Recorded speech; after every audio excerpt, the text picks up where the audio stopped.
If you asked someone who the main antagonist of Five Nights at Freddy's is, they would probably most likely say William Afton, or the Mimic, or Vanny, but none of those people are the real main antagonist of Five Nights at Freddy's. The real main antagonist who's responsible for every bad thing that's ever happened is Chipper.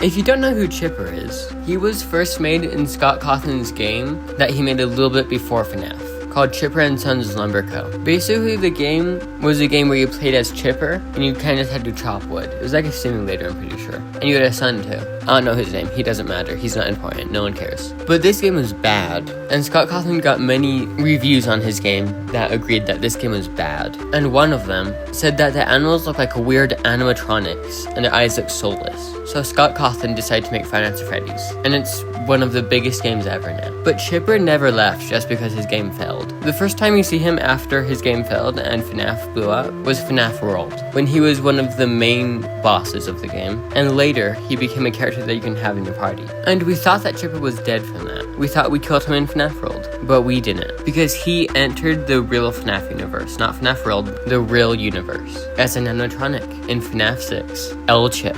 L-Chip is another beaver, but what's weird about him is he doesn't fit any groups. He's not a mediocre melody. He's not a fun time. He's not a rock star. He's just his own thing. And Scott Cawthon even confirmed that he's Chipper. I mean, I received a box of merchandise the other day, like manufacturer samples, and there's a plush toy of Chipper.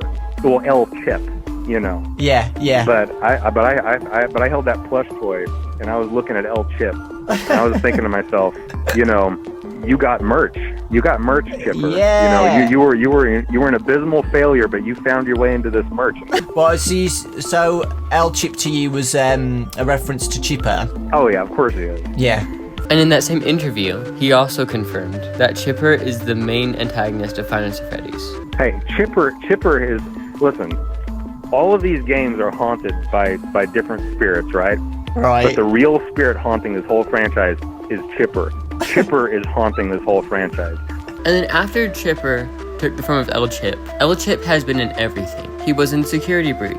He was in Help Wanted 2. So he's invaded the games at this point. The only thing that he's not in right now is the movie, but he will be. In the second movie, if you see Chipper, just know that I'm right and that he will be there. He will be in one of the movies. I would bet my mother's life on it. Chipper has also invaded the real world. From the clip I showed before, he has merch as L-Chip. He has an action figure, a mystery mini, a plushie. But then just recently, for the 10-year anniversary, he got a U2's figure, and his son is there too. I'll show that figure on screen right now. I own it. But yeah, that's all for this video. I just want to talk about Chipper for a little bit. Yeah, goodbye. Also, why isn't the coffee mug coming back? Chipper gets to come back, but not the coffee mug?